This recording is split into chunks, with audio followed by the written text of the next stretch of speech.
Гепатит Б, С'ларды жоготуш үчүн 1 саат кайнатыш керек. Татуаж жасатып атышат, пирсинг жасатып атышат. Менин зарам кызарып кетти, анан заңым агарып кетти, денем саргайып баштады. Кимге кайрылыш керек? Баардык аймактарга анализдерди алганга шарт түзүп коюш. Лабораториябыз күн түн иштеген лаборатория, сразу эле УЗИбиз да бар. Саламатсызбы, урматтуу достор.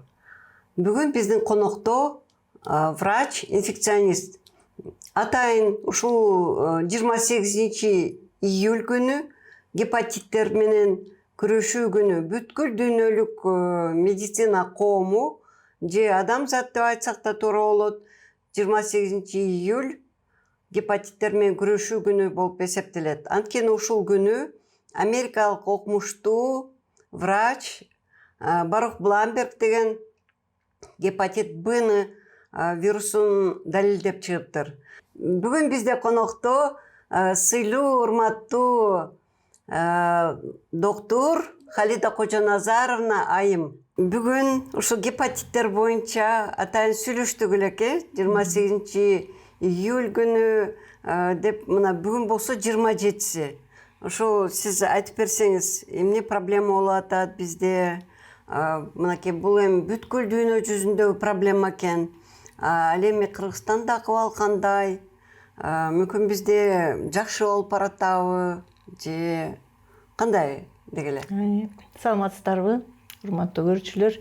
Саламатсыздарбы, Чапар Абдыгазиевна? Сизге чоң рахмат. Ошол дүйнөлүк масштабтагы көйгөйлүү теманы козгоп, ошо мени чакырып, ушу элдерге маалымат берейин деп атканыңыздарга бул аябай чоң, мындайча айтканда, биздин жарандарга бул чоң маалымат деп эсептейм да. Анткени дүйнөлүк жүзүдө бул бекеринен гепатиттердин күнү деп атайын ушундай бир күндү белгилеген эмес. Анткени бул гепатиттер бул эң чоң көйгөйлөрдүн бири.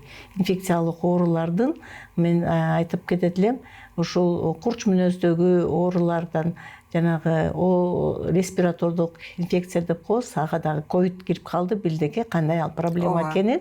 Андан тышкары эч өткөк оорулары ал дагы чоң проблема. Ал менен көп кичинекей ымыркайлар көп оорушат, аякта дагы көп өзүнчө бир мындайча айтканда көйгөйлөр да бар.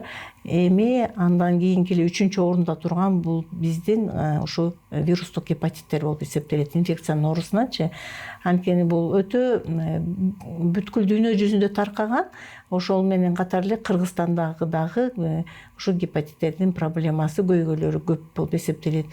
Бул эмне себептен келип чыкты? Бул вирустар, бунун түрү оказывается аябай көп экен да, вирустардычы. Кандай түрлөрү бар? Негизги түрлөрү? Көп түрлөр вирустардын арасынан ушул боорду жабыркаткан вирустар ушу гепатиттер болуп эсептелет. Муну вирустук гепатиттер деп айтабыз.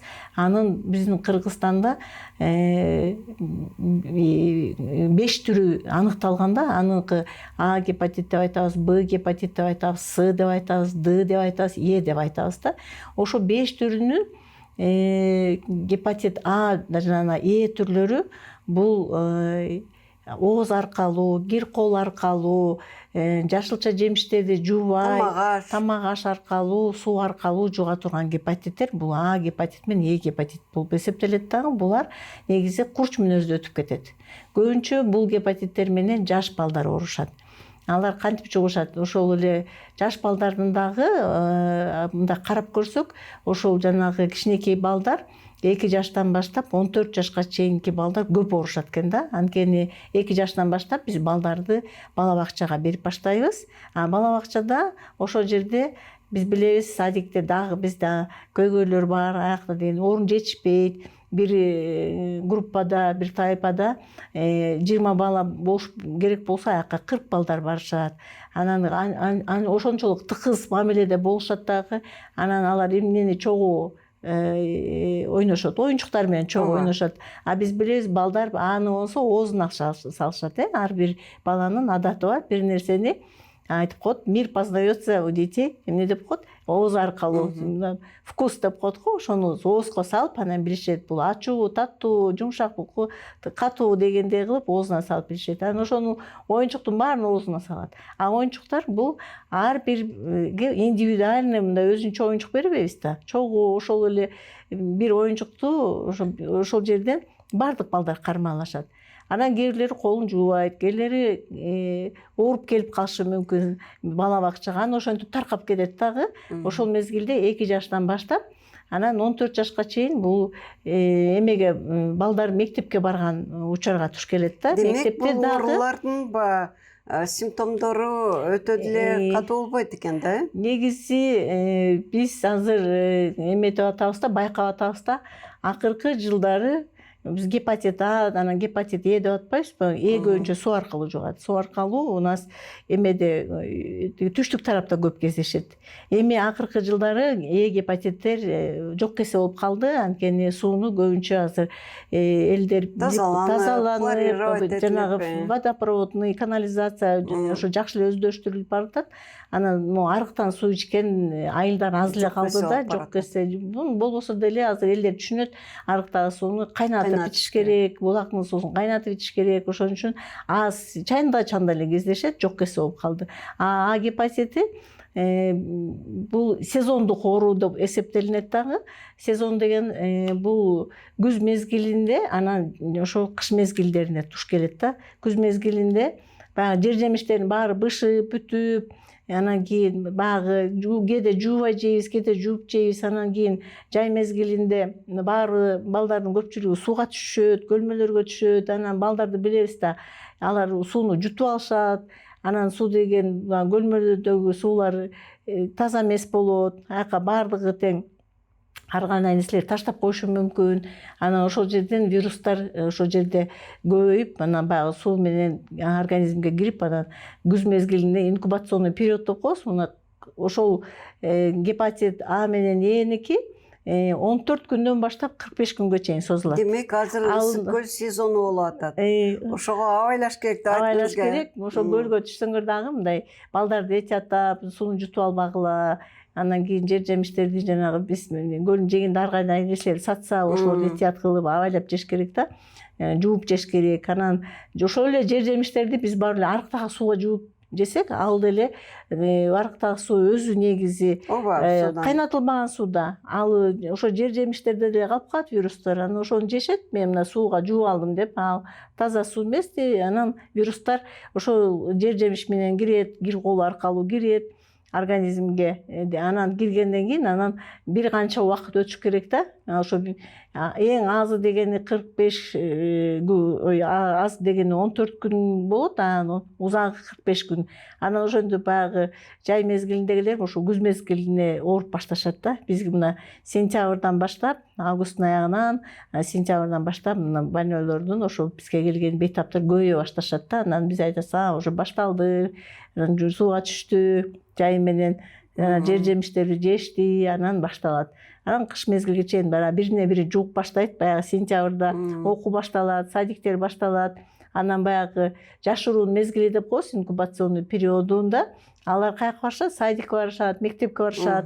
А ошол мезгилде сарысы чыкканча вирустар аябай көп чыга башташат да.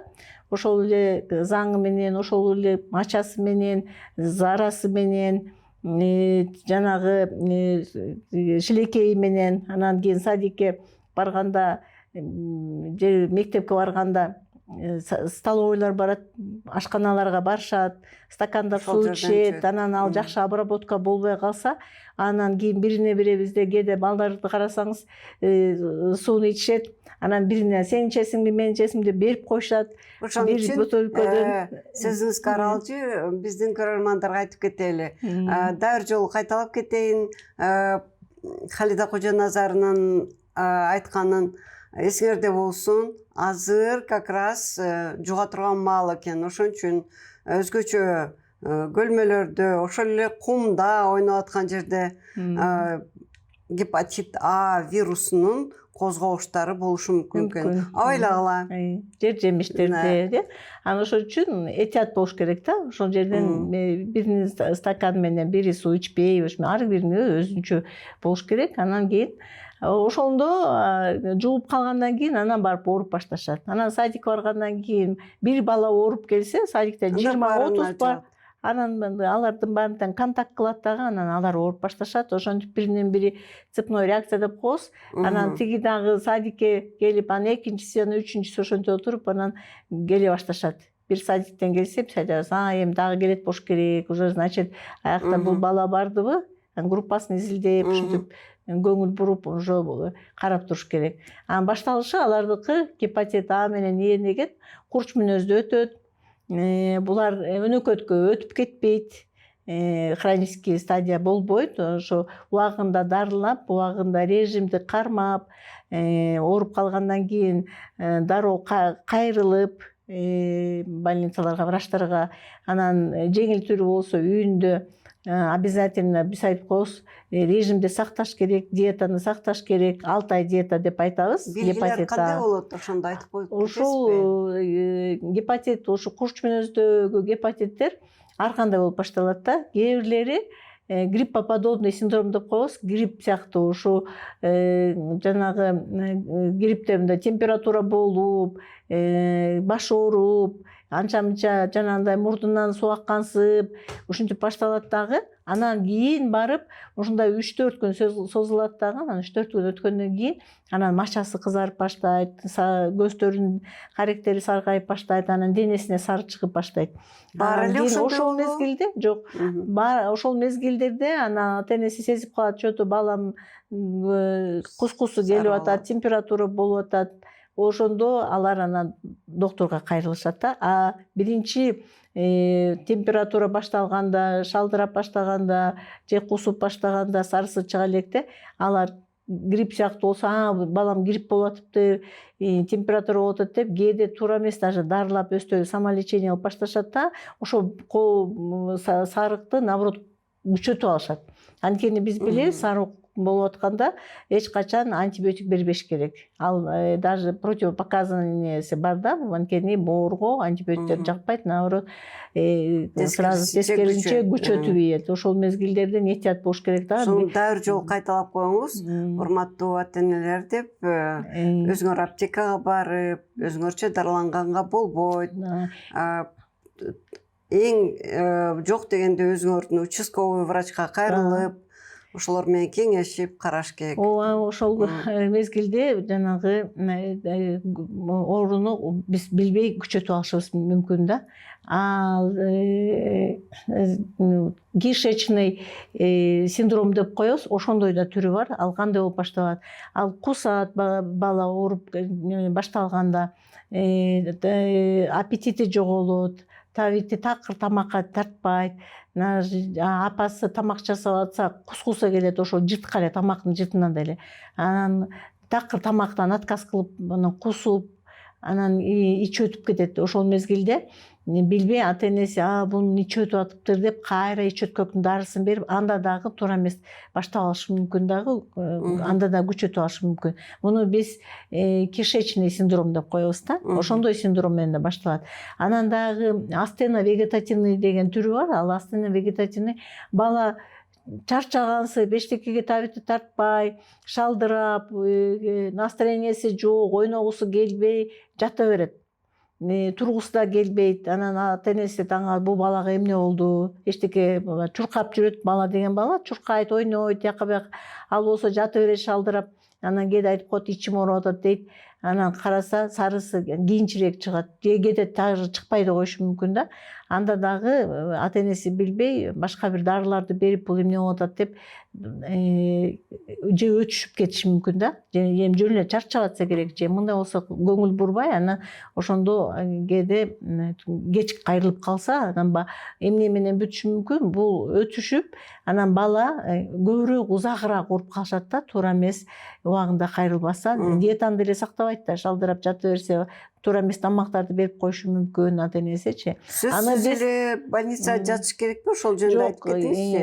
Эгерде мунун гепатиттердин жеңил да түрү болот, орточо, оорундукта өтөт, анан оор түрү болуп иммунитетке жараша болот. ар ким организми ал өзүнчө, ар ким даже эгиз балдар бирөө жеңил ооруса, бирөө катуу ооруп калышат да. Ар кимдин иммунитети ар кандай болот да. Ошол эмеге, ооруга, вирус киргенге ар кандай реакция беришет.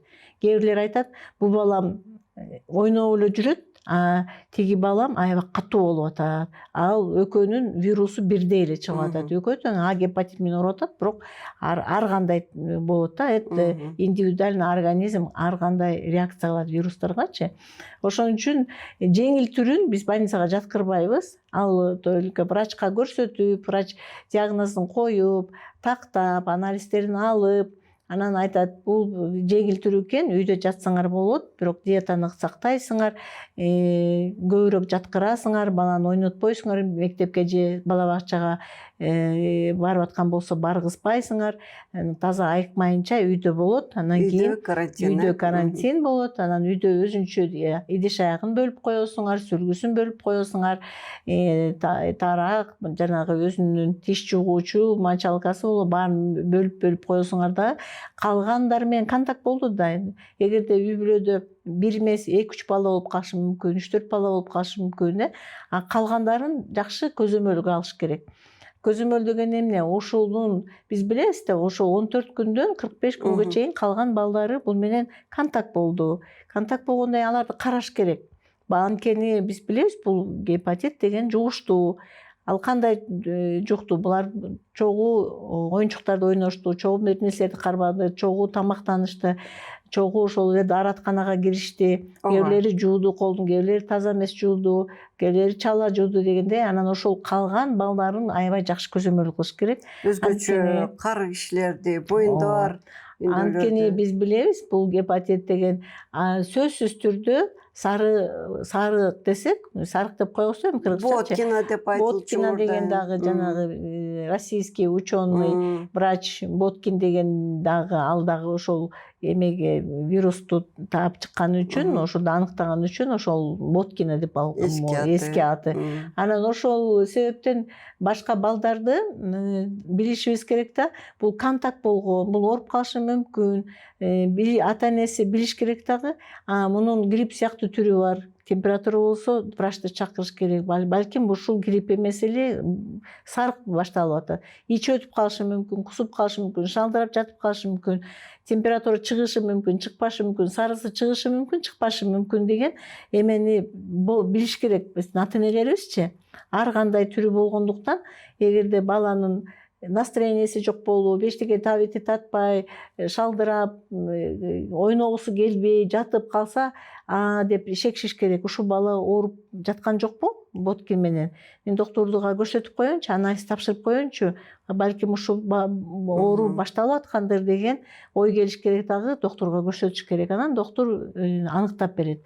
Сарык түрү жок деле кээде оор болуп, башка гриппте болушу мүмкүн. Оор болуп калышы мүмкүн да. Боор анткени жабыркай берет дагы, сарысы чыкпайт, бирок боор жабыркап, анан кийин убагында ошо диета кармабай, постельный режимди сактабай, болбосо сарык чыккан жок, баары мектепке бара бер, тияка бара бер десе, аякта мектепке барат, физкультурага барат, аякка секирет, ойнойт, ошентип күчүн чыгышы мүмкүн.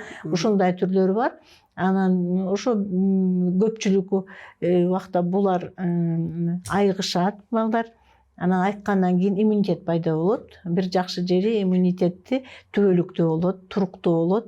Анан кийин гепатит А менен дагы, эгерде Е түрү менен урса, дагы түрү эч качан кайталанып келбейт. Таза айыгып кеткенден кийин туруктуу иммунитет пайда болот. Анан кийинчерээк анализ тапшырса, анан билип койсо деле болот да. Бир жакка бизде обследование болуп келип калышат, кээде операцияга же бир жакка баратканда гепатит Ага алып калса, гепатит А деген иммуноглобулин G анан М деп бөлүнөт да. М дегени бул острый курчмүнөстө, G деген мурун ооруганды билгизет, иммунитети бар дегенди. Анан кээ бир кишилер өстөлүнчө анализ тапшырып алып бизге келип кайрылып калгандар болот да. Мен азыр гепатит менен ооругмас элем, деп чыгып атат го, бул эмнеси, мен өзүмдү жакшы эле сезип атам, биз түшүндүрүп беребиз. Сиз кички кезиңизде ооруган экенсиз, бул деген иммунитетиңиз бар экен. Мен ооруган эмесмин, сарык чыккан эмесмин десем түшүндүрүп беребиз да. Сиз сарык чыкпаган түрү менен ооругансыз, эми оорубайсыз. Просто билинбеген жанагы мен айткандай гриппоподобный деп түрү бар го. Грипп сыяктуу болуп өтүп кеткен же чөткөк сыяктуу болуп өтүп кеткен, сиз билбей, ата энеңиз да билбей калган, бирок ооруп турсуз. Анткени биз билебиз, ошол балдар кички кезинде жанагы өспүрүм мезгилинде алар оорубай калса, жанагы студенттик мезгилде көпчүлүгү ооруп, ошондо населенияны алып көрсөк, 70% кички кезинде ооруп иммунитет пайда бар экен да. Где-то бир 30 эле пайызы, 25-30 % эле оорубай калат экен дагы. Алар чоңойгондо оорушат дагы. Ошон үчүн чоңдордо бул гепатит А, гепатиттери чанда эле кездешет. Ал эми Канчалык эрте ооруса, ошончолук жеңилирээк өтөт деген туурабы ошол? Жок, андай эмес. Андай эмес. То есть канчалык чоң болгон сайын оорураак өтөт деген ал туура эмес, Анткени биз азыр билип атабыз, кички балдар бизге өтө катуу болуп келгендерди көрүп атабыз. Чоңдордун жеңил болуп келгендерин көрүп атабыз. Ошон үчүн бул жанагы индивидуально деп коебуз, жеке иммунитетке жараша болот, фонуна жараша болот. Кээ бирлеринин организми жакшы болот дагы, ошол вирус менен жакшы күрөшүп жеңил өтүп кетет. Кээ бирлериники болсо ар кандай болуп калышы мүмкүн. Эми просто чоңдордо кичине көбүрөөк кездешкени, анткени чоң болгондон кийин биз чоңго чейин көп диета нарушать этти. Кээ бирлери уже алкоголь ичимдик ичип калган, анан жана кола, спрайт, жана газированный, ар кандай майлуу салюларды жедик, уже боорго анча мынча уже залакасы тийген нерселерди жедик. Анан кийин уже чоңдордо көбүрөөк өнөкөт оорулар пайда болот. Ошол эле өпкө оорусу, ошол эле сахарный диабет болуп калышы мүмкүн, возраст келгенде давление болуп калышы мүмкүн, хронический бронхит, астма, көп нерселер уже возрастка келгенде көп нерселер кошула баштайт, билесизге да, организмине. Ошого жараша алар ооруп калса кичине алардыкы катуураак, анан кийин мындай более узагыраак өтөт да. Бирок аларды деле биз айыктырабыз, бирок булардыкы кичине ошон үчүн элде калыптанып калганда, кички кезинде ооруп койсо жеңил өтөт. Бизде кичинекей кезде катуу ооруп келген балдарды көрүп атабыз. Акыркы жылдары астыт пайда болуп атат. Мурда гепатит Ада астыт деген ичине суу толуп кеткен чанда болчу, өпкөсү жагысуу, гидроторокстар пайда болуп, мурдунан кан агып, жанагы кровотечение болуп, анан кийин бул деле бизде көйгөйлүү кээде бул жеңил өтөт деген эмес менен жанагы катуу оор түрү өлүмгө алып келиши мүмкүн. Тилекке каршы. Ошон үчүн биз айтабыз да, бул самолечение менен гепатиттерди үйдөн биз доктурга кайрылбай кармабаш керек. Сөзсүз түрдө доктур чакырып көрсөтүш керек. Доктур определять этет. Анан биз билебиз да, мындай гепатиттерде грозный симптомдор деп коебуз да, жанагындай мурду канаса, көңүл айнып, жаман тамак ичпей, анан кийин пульс, тахикардия тоже грозный симптомго кирет. Жанагындай боор деген бир орган, билесиңер да, ал катуу жабыркаса, фульминанттык форма дегени бар. Бул көбүнчө гепатит Бга тиештүү, но мында дагы катуу түрү бар. Ошон үчүн биз дагы бир жолу эскертишибиз керек да, ушул гепатит деген ооруга өтө сак болуш керек. Өзгөчө мына бар эмеспи? Гепатит А, гепатит Боткина жеңил өтөт деген. Демек, андай эмес экенин мынакей сиз айтып кеттиңиз. Ошон үчүн баары эле жеңил өтөт дегенден кички балдарда жеңил, чоңдордо эле жеңил өтүп кеткен түрлөрү көрүп атабыз. Ал эми анда биз эң көйгөйлүү гепатит Б, Цга ошого токтолуп кетебиз. Эң көйгөйлүү гепатиттердин биз корккон гепатиттер эң чоң көйгөйдү жаратып аткан азыркы мезгилде ушул гепатиттин Б, С, анан Д деген түрлөрү биздин жарандар аябай ооруп жүргөндөр аябай жакшы билишет, анткени билишет гепатит Б деген бул өтө коркунучтуу гепатит. Ошол жанагындай эле өлүмгө алып келип турган гепатиттер, өнөкөткө өтүп кете турган гепатиттер, анан аз келгенсип циррозго алып келген гепатиттер, даже онкология, ракка алып келген көпчүлүк убакта ошо гепатит Б, С, Д'лар да. Проблемасы аябай күчтүү эмеспи? Биздин өлкөбүздүн башчысы да бул проблема менен аябай ушуга көңүл буруп, ушул ооруларды бизден операция жасагыла деп циррозго өтүп кеткенде ушундай дагы көп баягы коомчулукта да көп суроолор туулбадыбы? Мен бир эсимде Халида Кожоназаровна айтып кетким келет. Индияга бир баратканымда, жумуштап баратканымда ушу Индияга Делиге бараткам. Эми ушу самолеттун жарчысы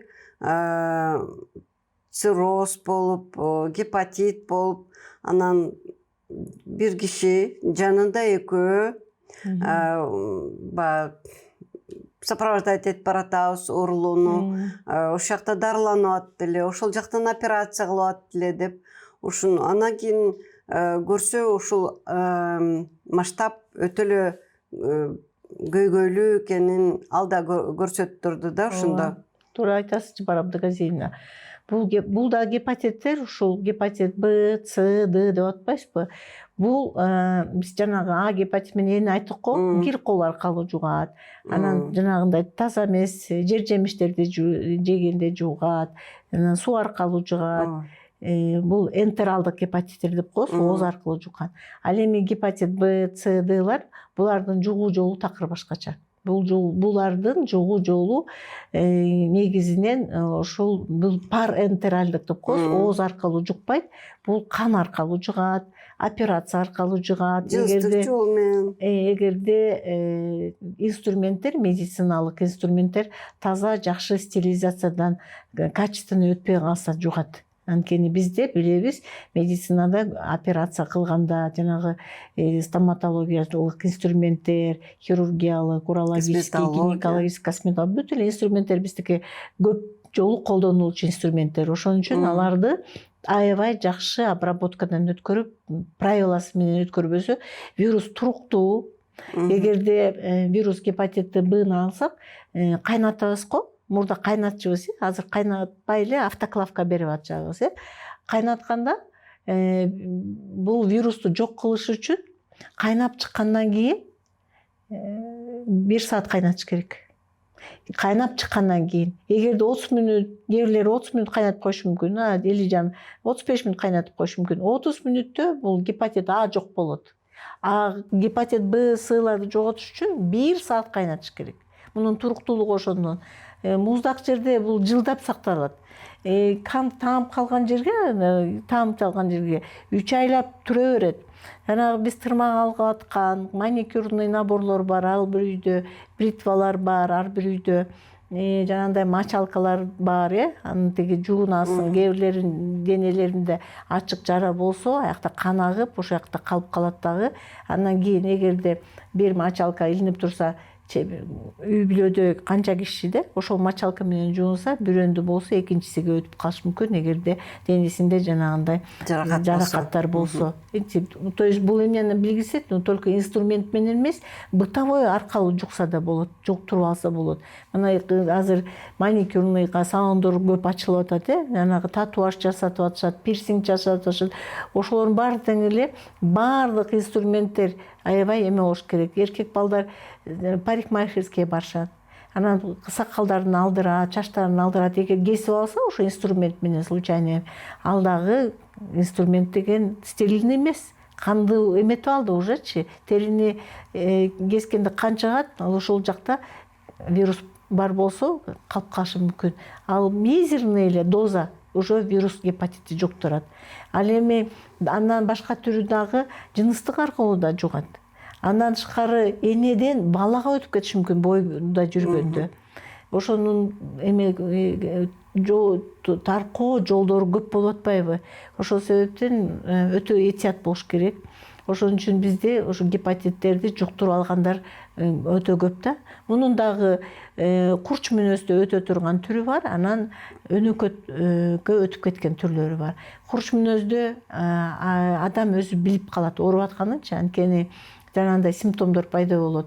Аппетити жоголот, аябай шалдырайт, кускусу келет, кусат.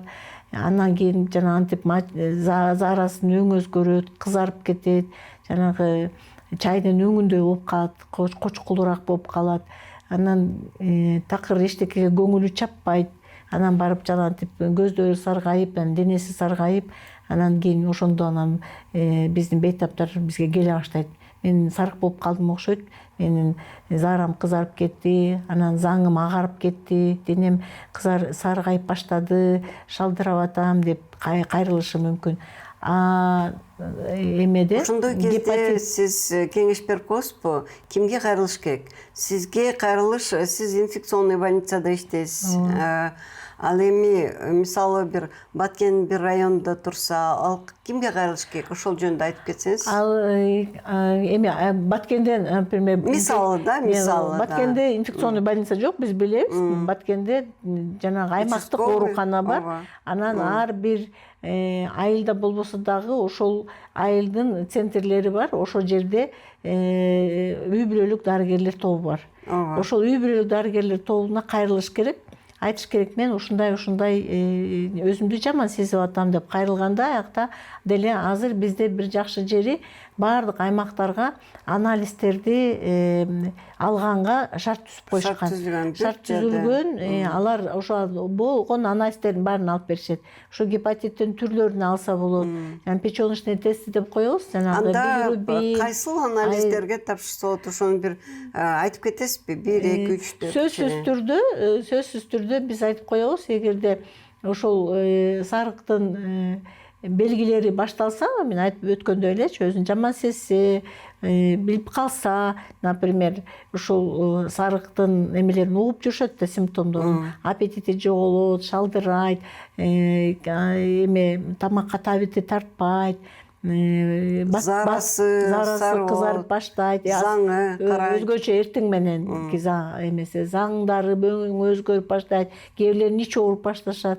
Ал сөзсүз түрдө барып дарыгерлердин, сөзсүз эле инфекционист керек эмес, бул өзүнүн эле ошол эле үй бүлөлүк эле докторуна кайрылып айтса, үй бүлөлүк доктору анан жолдомо жазып берет. Могу анализдер, ал кайсы анализдер? Сөзсүз түрдө эле обычный эле общий анализ, кровь деп коебуз. Эми баягы кээде анемия болуп кетти. Баардык поликлиникада бар. Ооба. Боордун анализдери бар, ал трансаминаза, билирубин деп коебуз, ошол минимальный элечи, анан маркеры деп коебуз, могу гепатиттин түрлөрү, гепатиттин А түрүн алса болот, Б түрүн алса, С түрүн алса болот, ошолордун баарын жазып берет. Анан ал бир күндө чыга турган анализдер да, көп күнгө созулбайт. Анан ошол чыккандан кийин, эгерде УЗИси болсо, андан да жакшы, УЗИге салса, УЗИден да сразу подозрение болсо болот. Остыйда изменение башкача болот, өнөкөттө башкача болот. Ошонун баарын УЗИ врач жазып берет дагы, анан ал карап эле, сиз, оказывается, ошо белгиси бар экен, мына анализдериңер дагы берип атат, ушундай положение деп, сразу жолдомону анан аймактык ооруканага жазып берет дагы, жаткырганга направление берет, жолдомо берет. Жатышыңыз керек. Анан кийин эгерде анализдерди канча баасы кандай, өкмөттө бекерби, бекер эмеспи, ошол жөнүндө айтып кетесизби? Биздин ошол көйгөйлөрүбүздү өкмөт түшүнүп, азыр былтыртан баштап, 23-жылдан баштап, тагыраак айтсак апрелден баштап баардык ошол гепатиттердин анализдерин бекер кылып коюшту. Ага ошол маркерлор кирет, маркерлорду алар ойлобосун да, биз бул жактан бизден жасап бере албайт, лабораториясы жок деп алар алып забор кылат ошол жерден. Бирок өздөрү жөнөтүп коюшат. Жасай турган жерлер центрге жөнөтүшөт, кандарынчы.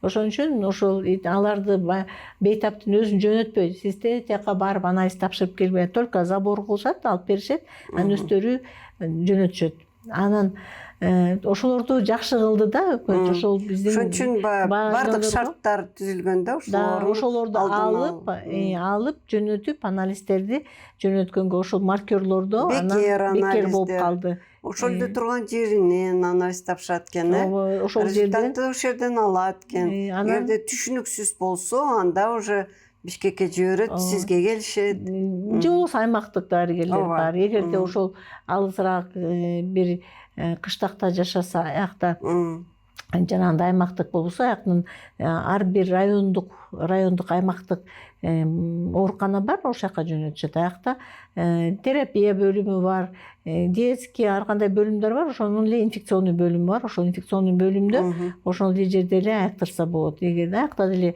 иштешет инфекционисттер бар, аймактыктар да бар. Анан областтык, эгерде аякта дарылай албай оорураак болуп калса, областкка которуп коюшат. А биздики уже республикалык болуп эсептелебиз. Биздин больница бизге Бишкек бүт кайрылат, Чуйская область бүт баары көбүнчө бизге келишет. Бизден направление менен келсе дагы направлениясы жок, эгерде кабыл алуу бөлүмүнө кайрылып калса, симптомдорун врач көрсө, ошол приемдо бизде бир жакшы жери лабораториябыз күн түн иштеген лаборатория, сразу эле УЗИбиз да бар, баардык шарттар бар. Эми республикалык болгондон кийин маркерлорду ПЦРге чейин бүт баарын өзүбүз жасайбыз, баарын өзүбүз аныктап беребиз. Анан кийин аныкталгандан кийин анан жаткырып коюшат. Эгерде клиниканы врач инфекционист көрүп турса, анализи жок эле жаткырып коебуз. Баткани сарысы чыгып турса, жанагындай симптомдор болуп турса, аны анализди алып больнойду күттүрбөйбүз, сразу дароо жаткырабыз. Жакшы. Эми ушу кандай осложнение өтүп кетиши мүмкүн, ушул оорулар айтып бересизби ошо? Эң кыйын акыбалга. Биздин көйгөйлөрдү жараткан бул өнөкөт гепатиттер болуп калды. Өнөкөт деген бул кички кезинде бул сарк менен ооруп калгандар, анан чоң ойгондо, анализдер тапшырып жүргөндө, кээ бирлери окууга тапшырып атканда, кээ бирлери за границага чыгып атканда, кээ бирлери жөн эле медосмотр өтүп атканда, же кээ бирлери операция болордо, бизде приказ бар азыр, Минздравтан чыккан. Көп жыл болду бул приказ чыкканына, 15-20 жыл болуп калды. Сөзсүз түрдө операция болордо, любой операция болордо гепатиттерге анализ алыш керек. Бул приказ Минздравтын. Анткени операцияга чейин билиш керек. Мунун канында вирустар барбы, носитель, эгер биз носитель деп коюшубуз, как носитель сыяктуу. Ал келгенде сурашат да, сиз кайсы оорулар менен ооругансыз дейт. Анан булар айтышы мүмкүн. Жок, мен сарк менен ооруган эмесмин, мен эч кандай оору менен ооруган эмесмин десе деле, ага карабастан туруп анализ алышат. Анан кийин анализ алгандан кийин не только операция, любой стоматологияда ушуну жасаса жакшы болмок. Аябай жакшы болмок. Туура айтасыз Чапар Абдыгазиевна. Косметологический клиникаларда кээ бир стоматологдор азыр, мен уже билип калдым да, кайрылганда, жаран кайрылат го, мен тишимди жасатышым керек, эле там имплант салдырабы, эле жөнөкөй эле дарылайбы, эч кандай эле жулдурбай эле, даже дарылардын астында стоматологдор айтыш керек. Сиз барып анализди гепатит Б, анан Сга тапшырып келиңизчи. Тилекке каршы андай жок. Кээ бир жерлерде бар экен. Өзүм мына былтыр салдырдым. Имплантты мен ойлодум, азыр мага анализ жазып берет го десем, деги эле эметишпейт. Анан ойлоп койдум. Ошол эле многоразовый менен жасап атышат. Мен өзүмдү, врач өзүн коргош үчүн анализге жүрүш керек да. Бул жанагы бизде азыр мындай да, биздин өзүбүз да күнөөлүүбүз да. Биз, например, бир поликлиникага же мындай медцентрге же стоматологиялык клиникага кайрылсак, бизди анализге жөнөтсө, биздин жарандар, ой, бул тияка бияка жөнөтө берет экен. Андан көрү мен башка жакка карамай, анализ дебей эле дарылап баштайт. Бул туура эмес. Бул наоборот, сизди анализге жөнөткөнгө ошол жер туура. Анткени ал сизди тишиңизди дарылардын астында билиш керек. Сизде статусуңузду билиш керек. Сизде гепатит Б, С болсо, убагында билинип калат ооручу. Анткени бул оору билинбей жүрүп, эмне үчүн бизде азыр цирроздор көбөйүп атат? адам баласы билбейт, анткени симптомсуз өтөт. Боор эмне үчүн оорубайт? Боор билишпейт, бизге келип цирроздор келгенде сурасак айтышат да. А мен боорум каякта экенин билбейм, эмне УЗИге барсам цирроз деп атат го деп келгендер бар да. Биз айтабыз да, анткени бул симптомсуз, малосимптомный деп коебуз, өтө аз симптом берет. Тиш ооруганда оорубайт, Тиш ооруганда, ич ооруганда оорубайт.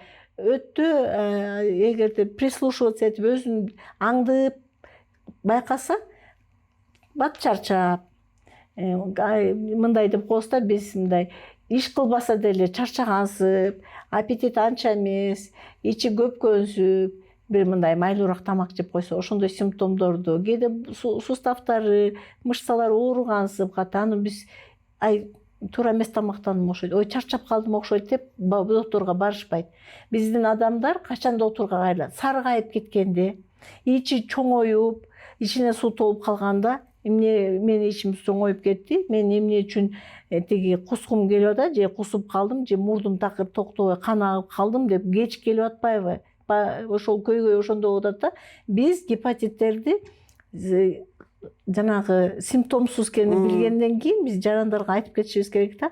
Ар бир жаран өзүнүн ден соолугу үчүн өзү кам көрүп, жок дегенде бир жылда бир жолу барып гепатитке анализ тапшырып коюшу керек. Азыр гепатитке айттым го, поликлиникага барсаңар, азыр анализ, даже азыр экспресс анализ бар. Кирет поликлиникага, мен гепатитке анализ тапшыргым келип атса, тест бар. Экспресс тест деген алат, пальчиктерине венадан да албайт. Анан аны 15 мүнөт күттүрөт, 15 мүнөттөн кийин результатын айтып берет. Сизде гепатит бар же жок деп. Единственный условиясы бар. Аны тапшырганда, мен бүгүн тойго барсам, эртең анализге барбашыңыз керек. Анткени сиз тойго бардыңыз, жирный жедиңиз, жареный жедиңиз, соустой балким жедиңиз, даярданып баш керек. Ошондо достоверный болот. Результатчы туура чыгат, аныгы чыгат.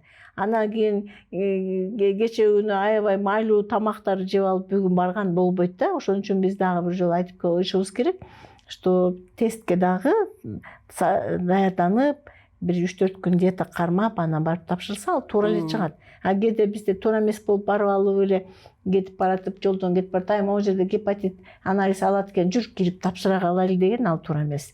Анан ошон үчүн ар бир жаран өзүнүн билиш керек статусунчу. Ушу менде болуп калып жүрбөсүн, мен эч жерим оорубаса да барып текшерип коеюнчу, эгерде жок болсо вакцина алып коеюнчу деген эме туулуш керек. Ошону сиз жакшы көйгөйдү баштабадыңызбы? Ошону дагы бир жолу баса айтып коелук деп атам. Жакында ушундай бир окуя десем болот. Менин тааныш кызым айтат. Анын подружкасы бир жигит менен сүйлөшүп жүрүптүр. Көйгөй тием деп жүрүптүр. Анан ошо терин алдында тиги эмне подарка алсам деп туулган күнүнө өзү ага чейин келип текшерип кеттир.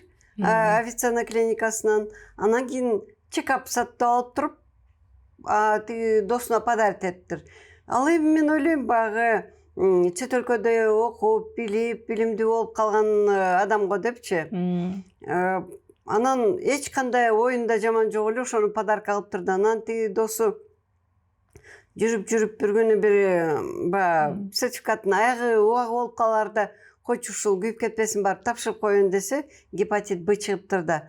Анан кийин ыраазы кылып айтыптыр да, мен эгерде ушуну жүрө берсем, ушундай бир цирроз болуп кетмек экен, ушундай ыраазымын депчи, убагында билинип калганы ошол жакшы болуп атпайбы? Анан ушу чекапты биз ушу биздин ушу подкасттын алкагында өзүнчө бир мода катары таратайлы деп атабыз. Мисалы, мейли тойдо болобу, мейли туулган күндө болобу, эң жакын адамдарына ушу чекап подарить этишсе депчи. Мисалы, сурайсың да жаш баладан, сен эмне подарок кыласың апаңа десем, мен алтын подарить этем дейт, же курортко дейт, андан көрө чекап подарить этсе сонун болот эле деп. Сиз ошого кандай деп ойлойсуз? Мен эки колдоп колдойм аны, анткени эң биринчи байлык бул ден соолук. Аны элдин баары жакшы түшүнөбүз, бирок биз ага көңүл бурбай атпайбызбы?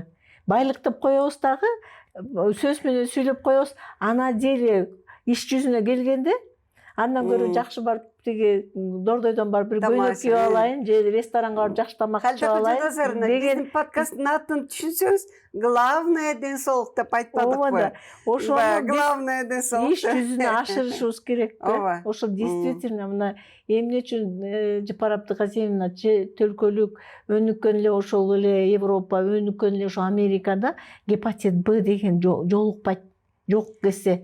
Анткени алар билишет ден соолук. Эгерде сен ден соолугуң жок болсо, сен эч жакка жарабайсың, сени жумушка да алышпайт, сен мындайча айтканда кедей болуп каласың. Үй бүлөңө да жүк болосуң. Сен жумушка да албайт, сени деген эгерде лечение кылсаң дорого, кымбат. Аны деген булар ошон үчүн убагында барып, жанагындай сиз айткан чекаптан өтүп турушат дагы. Анан булар өтө көп маанини вакцинацияга беришет. Потому что биз гепатит Бны вакцинация аркылуу жеңип койсок болот да. Жеңсек болот. Бул гепатиттин Б түрүнчү биз айтпайбызбы, бул аябай жаман оору деп. Ооба, аябай жаман оору. Анткени себеби мен мына 42 жылда бери инфекционный больницада иштеп келатам. Мен жаңы ошол инфекционный больницага келгенде мен просто айтып коеюн деп атам да, ошолду такыр эсиме кетпейт. 42 жыл болду. Анан келгенде суроо берейин деп аткам, как раз мен жаңы инфекционныйга келдим. Анан мен 1-жыл иштеп атам. Анан келгенде эле мен приемныйдан баштагам өзүмдүн ишимди. Сразу эле приемныйга алып келип коюшту. Анан приемныйдан кабыл алып атам. 1-жыл иштеп атам. Анан ошондо бир жакшы орус баланы алып келишти, ата-энеси алып келишти да. Чачын кырдырып коюптур, налысы. Кырдырып коюшуптур. Анан суп-сулуу бала экен, здоровый бала экен. Анан десантный войскага, армияга алып кеткен жатыптыр ал баланы. Анан кийин ата-энесини мага киришти, ушундай балабыз ооруп атат, көрүп бериңизчи депчи. Анан көрүп эле клиникасын көрүп эле мен гепатит койдум. Уже тяжелый формасы экенин даже билдим, анткени симптомдорун байкап карап, анан кийин гепатитти кабыл алгандан кийин биз сурайбыз да, акыркы 6 айдын ичинде жугат да гепатит, Б, С жанагы биз айтып атпайбызбы? Акыркы 6 айда укол карасам, бүт тишин баары түгөл. Бир тишинде эчтеке жок. Здоровый, аябай мындай спортивный бала экен да. Анан кийин канча жолу укол алды эле, эмне алды эле, операция болду эле десем, жок, операция эчтеке болгон жок. Балабыз аябай здоровый, ошентип десантный войскага алып кетип атат. Анан мына чачы да кыртылуу, уже мына алып кеткен жатыптыр да, ужечи. Анан кийин эми ооруп калды, эми конечно барбайт, бирок мен муну азыр срочно жаткырышым керек, баланын акыбалы оор экен десем, анан анамнесин чогулттум да. Бизде эпианамнез болот, бала каяктан жугушу мүмкүн бул гепатиттичи. А мен сразу эле билдим, что бунуку жанагындай парентеральный гепатит экен, аябай тяжелый состояние да, ондай. Анан эстей албай коюшту ата-энесичи, эчтеке алган эмес, операция болгон эмес, тишин жуктурган эмес депчи. Анан кийин бир жолу бир укол алган эмеспи десек, анан апасы эстегет, баягы бир 2 ай мурун почечный колика боло калган, анан биз больницага алып барсак эле укол салып койду. Ал мезгилде многоразовый болчу да. Бир укол, вот видите, баланы кандай состояние алып келди. Биз ал баланы сактай алган жокпуз, у него, к сожалению, фульминантный форма болду. Ошондо биз билдик, фульминантный форма деген бул даже пересадка не успеешь сделать. Бала жап-жаш бала, 18-теги бала, суп-сулуу, высокий. Мен ошол бала до сих пор, 42 жыл өттү, до сих пор көз алдымда. Анткени биздин дежурствода бала каза болду, биз аны тоже аябай жалко болду да, ата-энесин дагы, баланы дагы, жап-жаш бала. Ошентип бул фульминантный формадан, фульминантный дегенде бир 4-5 күнүн ичинде боор эзилип кетет. Эчтеке кыла албай каласың да. Анан врачтардын материали, канчадан кийин көрдүм, канча кичинекей балдар ал мезгилде вакцинация жок эле да, гепатит Бга каршычы. Анан ошон үчүн вакцинация пайда болгондон биз аябай сүйүндүк. Ой, Кудайга шүгүр, эми биздин кичинекей балдар, ымыркайлар оорубай, жанагы ымыркайлар бат кетет экен да. Анан кийин иммунитет несовершенный еще калыптана элек да, анан бат катуу оорушчу да. Азыр бизде мына гепатиттин Бнын вакцинанын бул эффективдүүлүгү мына азыр мына 2000-жылы бизге 24 жыл болду, ошо улуттук календарга гепатит Бнын вакцинациясы келди. 2000-жылы кирген. Бул Ошо кандай 2000-ден эмгек менен ооба, келген, кандай 2000 акча менен келгени? Эң жакшы. 2000-ден бери бизде гепатит менен кички балдар ал үчүн аз ооруп атышат. Бар, мен жок деп айтпайм. Ал каяктан жугуп калган? Ал апасынан жуктуруп алган. Боюнда жүргөндө вирусу көптөр берип алганда ошо уже гепатит болуп төрөлгөн во время төрөт мезгилинде ошондой болуп калып төрөлгөндөрдө эле кездешпесе, то вакцинация алгандардан жок келсе гепатит Б, мунун эффектилүүтүүлүгү билинип атат да. Ошо гепатит Бдан биз сактансак болот экен ошол вакцинанын жардамы менен.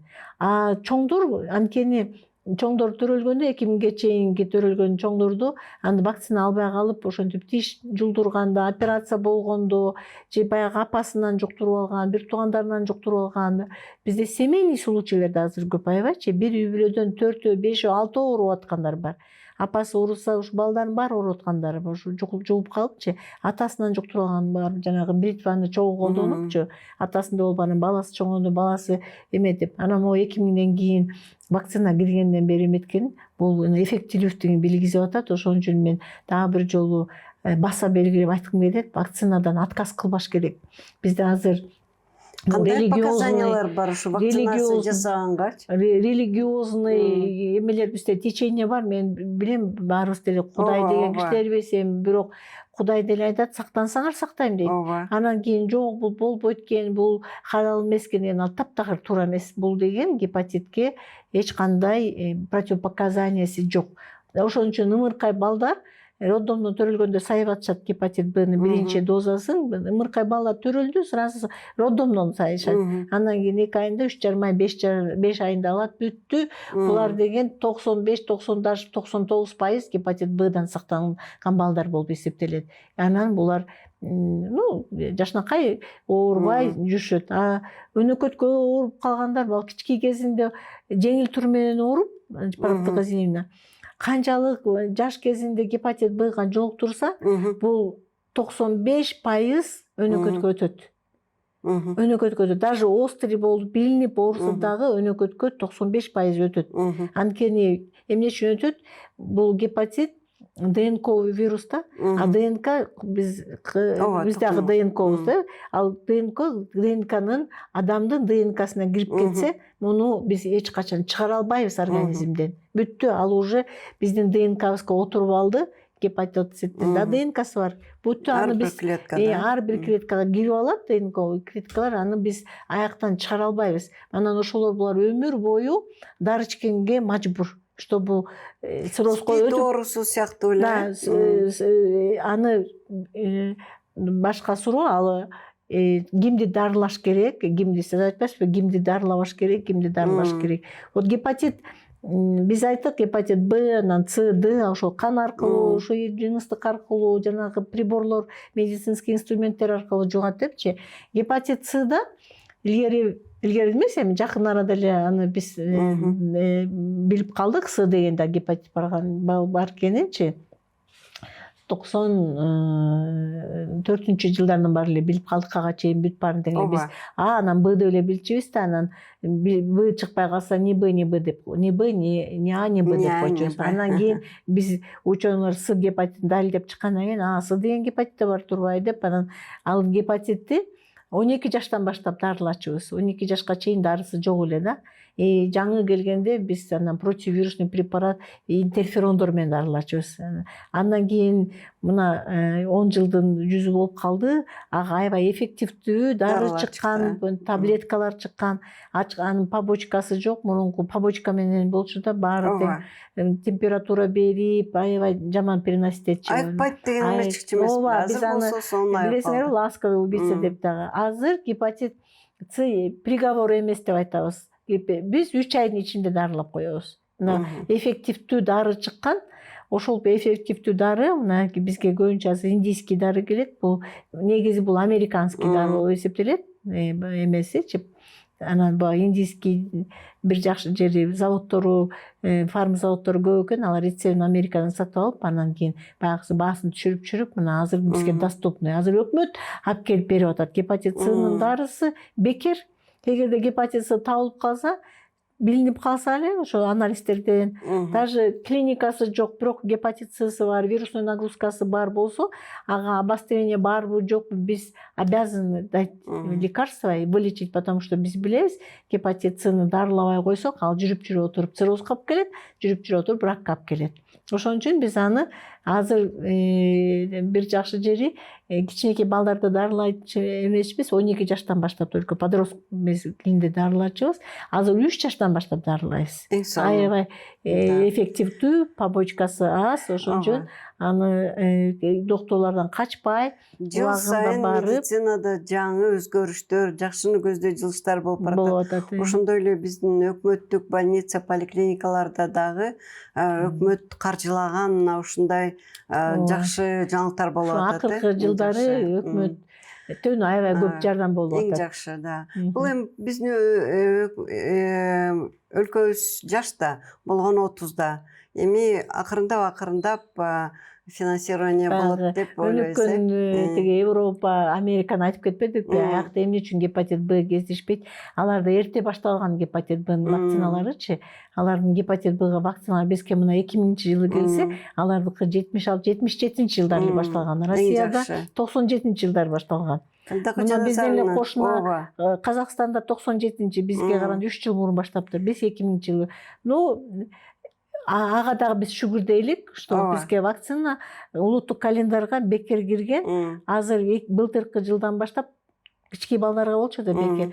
Былтыркы жылдан баштап чоңдорго да бекер кылып койду вакцинаны. Эң сонун. Поликлиникаларга барсаңар жазайсың. Биздин өлкөдө ушул гепатиттер боюнча азыркы кезде мүмкүнчүлүк бар экен да, толугу менен алдын алууга да. Толугу менен мүмкүнчүлүк бар экен. Айтылат го ушул гепатиттер деги эле инфекциялык оорулар экономически отсталый өлкөлөрдө көбүрөөк болот деп.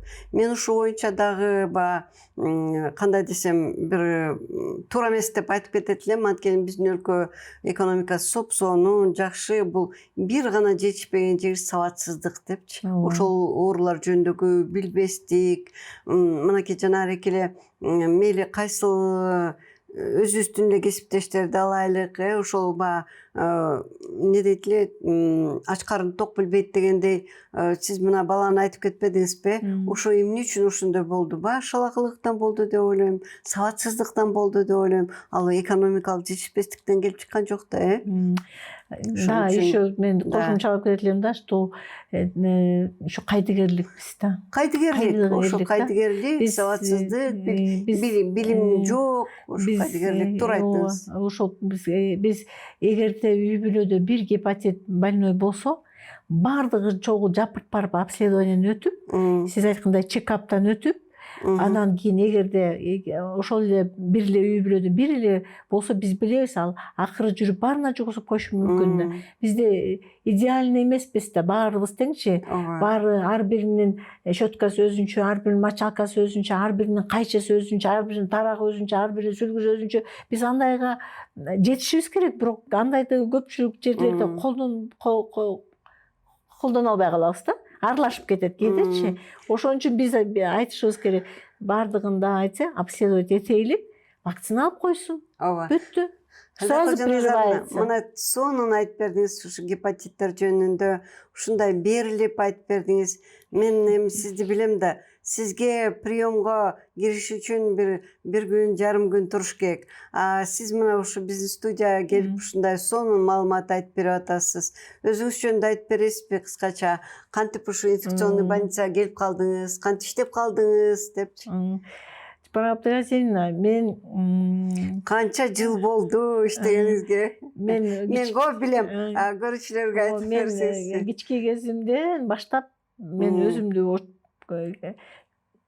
кички кезимден баштап, мен ким болосуң десе эле мен врач болом дей берчимин. Анткени себеби менин врач болушума апам түрткү болду да. Менин апам тез ооруй берчү эле да. Биз кички кезибизде апам больницага көп жатчу да. Анан мен айтчумун, мен чоңойом, анан апамды дарылайм деп мен өзүм билем да, ошто айтканымдачы. Анан апамды айтчу да, мен кызым доктор болом деп жүрөт депчи. Анан ошентип анан эмени мектепте окуп жүргөндө немецкийден сабак берген немис тили эже айтчу да, сен немис тили жакшы билесиң, сен переводчик бол же немис тили бол, сен сразу окуп өткөзсүң. Мен же свободно перевод кылчумун да. Анан жок, мен мечтам бар, мен доктор болом, мен апамды айыктырам, мен доктор болом деп. Анан ошентип доктор болуп калдыңыз. Анан кийин ошо мен ошо чүйлүгүлүү болом, ошо эмеде чүйдө өскөм, Аламедин районунда чоң арык орто мектебин бүтүп эле, андан кийин анан сразу анда эме болчу, КГМИ болчу. Анан ошого документ тапшырып, өзүм келип тапшыргам, жалгыз келипчи. Карасам баары тең ата энеси ичтип жүрөт. Мен өзүм келип эле тапшырып эле, анан кийин успешно экзаменден өтүп кетип, бирок мен документ тапшырып атканда эле билбептирмин. Айтышты, сиз документиңиз мектепти жакшы бүтүптүрүз, баары эле бешкенсиз, центральныйга тапшырыңыз десе, анда эле түшүнбөйм да, мейли деп коем, центральный көрсөт, Ташкентский институт медицина, ошону педиатрический факультети ошондо бөлүнүп, атайын педиатрический институт деп ачылган. Анан ошону бүтүп келип эле Аламединский Чуйская область болуп калды. Ошол жактан 1 жыл интернатураны бүткөндөн кийин инфекционныйга алып келдик. Кызыңыз айтканды айтып бериңизчи. Самый любимый анан эмне деди? Ошентип инфекционный больницага келдим. Ошол 82-жыл институт бүттүм, 83 ошо интернатураны бүттүп эле ошол жылдан бери инфекционный больницада. Анткени мен канча болду ошондон бери? Ташкентский институт окуганда биздин ректорубуз инфекционист болчу. Анан мен практиканы ошо биздин ректордун клиникасы 5-чи больница деген Ташкентте чоң больницасы бар эле, ошол жерден практика өткөм да. Ошондо мен ошондо биринчи мен практикам, мен азыр ошо гепатитный отделение өткөм да. Ошо Кудайдын буйругу экен да, что мен кийин акыры жүрүп гепатиттер менен иштеп калам депчи. Мен биринчи инфекционный общийде иштедик да. Ошондо ОКИНде эле дарылачыбыз, бруцеллезде эле, жанагы ОРВИ деле отделение, баардык отделение иштедим, реанимацияга чейин иштегем, бирок акыркы жылдары ушу көйгөйлүү темага өтүп кеттим эле. Анан ошо гепатиттер менен ошо иштеген ошону менен бир 10-15 жыл жаган гепатиттер менен иштеп калдым да. Ошо гепатиттер көбөйүп кеткен себептен болду окшойт. Анан кийин ошойдон эле мен жана инфекционист болом деген. Ошол биздин ректордун, мен китебин ала келсем болмок экен, мага берген китеби бар. Каалоосу, Жок, вирусный гепатиттер дегенчи. Биздин ректордун фамилиясы Маджидов, Вали Маджидович болчу. Ошонун китеби бар. Менде до сих пор ошол китеп менде бар. Кичинекей мындай эме китеп. Ошол жаңы алда гепатиттер боюнча жазыптыр. Анан ошо, видимо, судьба деп коебуз. Жүрүп анан гепатиттер менен заниматься этип калганымачы. Ошентип сиз айтып атпайсызбы, анан кийин эми мен уже айтып атпаймынбы, 42 жыл иштеп, анан кийин 42 жыл, ковид убагында баягы биз Чуйскийге которулуп, ар жакта иштеп жүрдүк, красный зонада, пенсионерлер силерге эми тиякта иштегиле дегенден кийин ар кайсы больницада иштеп калдык. Железнодорожныйда, национальный госпитальга бардык, Чуйскийге бардык, иштеп жүрдүк, башка инфекционный оорулар мененчи. А ковид, биздин больница ковидке жагышып калды. Анан мен балдарыма айтам да, мени жеткирип койгулачы, жол жабык, автобустар жүргүзбөй калган, билесиз ошондо. Десем, андан кийин балдарыма айтып атпаймынбы, эми сиз пенсияга чыктыңыз, иштебей эле үйдө эле отурбайсызбы десе, анан кийин кызым айтпайбы, как это мама без своей нервной любимой работы депчи. То есть балдар да сезип атат да, что биздин работа нервная, еще и любимая. Сезип атканынан мен таң калдым да. 42 жылдан бери ошо үй бүлөңүз дагы, өзүңүз эле эмес, үй бүлөңүз да көнүп калды да ошого. Ошо кызыңыздын айтканы. Халидакожо Назаровна, сизге чоң рахмат. Ошо келип мына 1 сааттай ушул гепатиттер боюнча айтып берип атасыз, өзүңүз жөнүндө, өзүңүздүн сонун тарыхыңыз жөнүндө айтып бердиңиз. Урматтуу көрүүчүлөр, Халидакожо Назаровна мына инфекционный республиканын инфекционный больницасында ардактуу врач, ошондой эле медициналык Авиценна клиникасындагы консультант болуп кардарларга жардам берип келатат.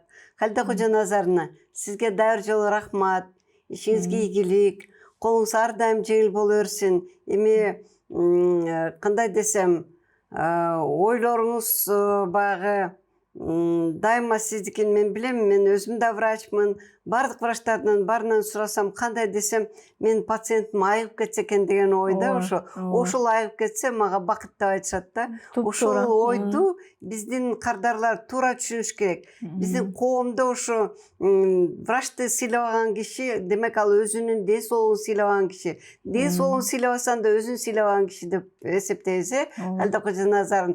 Халида Кожоназаровнадай врачтар биздин өлкөдө өтө эле көп. Ошон үчүн кээрлерине да айтып кетким келет. Чет өлкөгө барып изденип жүрбөй, колдо бардын баркы жок дебей, өзүбүздө сонун врачтар бар. Сизге окшогон Халида Кожоназаровна. Сизге чың ден соолук каалайм да бир жолу. Үй бүлөңүздө дайыма бакубатчылык болсун.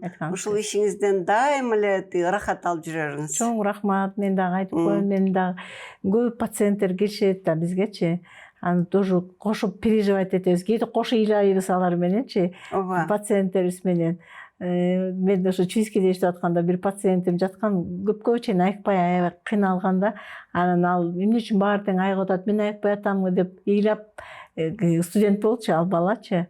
Анан баары эле чыгып кетет, ал калып калат. Аныкы гепатит А эле болду, бирок аябай затяжной болду да. Профессордун баары көрдү, консультация кылдык. Анан ошол бала ыйлаганда мен кошо ыйлагам. Ошо жакында эле ушу мен ошону эстеп атпайм. Ошон үчүн биз пациенттерибизди, өзүбүздүн пациенттерибизге переживать этебиз аябай. Кошо алар менен переживать этебиз, кошо кайгырабыз, алар айыкса сүйүнөбүз аябайчы. Тим эле өзүбүз айыгып кеткенде, өзүбүздүн балабыз айыгып кеткенде сүйүнөбүз. Ошон үчүн биз действительно кызым айткандай без своей любимой работы дегенде ошондой ишибизди жакшы көрөбүз, сүйөбүз ишибизди, больнойлорубузга аябай берилип мамиле кылабыз. Ошолор айыгып кетсе экен, биздин эмке келгенде анализдери жакшы болуп калса экен, вирустар жоголуп кетсе экен, фиброз болбосо экен, циррозго өтпөсө экен деген ой биздечи. Ушул биздин пациенттер только эле айыгып, анан үй бүлөсүндө, пациенттерибиздин үй бүлөсүндө дагы ден соолук болуп, бала бакырасы менен аман эсен болуп, ушу передачаны көрсө дагы ойлойм да, дагы ушу бири-бирине айтып, биз абсенен өтөйлү деп, ушундан бир жакшы бир жыйынтык чыгарышса деген эле ой тилек. Туура. Урматтуу көрүүчүлөр, ошон үчүн сиз ушул передачаны көрсөңүз, анда өзүңүз эле эмес, туугандарыңызга, тааныштарыңызда бөлүшүңүз. Эгерде ушуга активдүү катышсаңыз, ушунда бизде бонус бар, биздин коногубуздан акысыз консультация ала аласыз. Чоң рахмат. Рахмат. Баарыңар ден соолукта болуңуздар. Сизди дагы каалайм, үй бүлөңүзгө чың ден соолук, өзүңүз дагы жакшы иштер дагы кылып атасыз. Сиздин подкасттарыңызды көрүп, мен ошон үчүн бүгүн сизге жок дей албай келип, анткени эртең ошо гепатиттин күнү биздин тема экен. Анан ошо катышып берейин, ошо больнойлорго да жардамы тийсин, билсин деп. Оорубашсын, алдын алсын деп. Биз дагы өнүккөн өлкөлөрдө болуп гепатитсиз жашайлык. Рахмат сизге. Чоң рахмат Халида Кожоназаровна. Чоң рахмат сизге. Жакшы.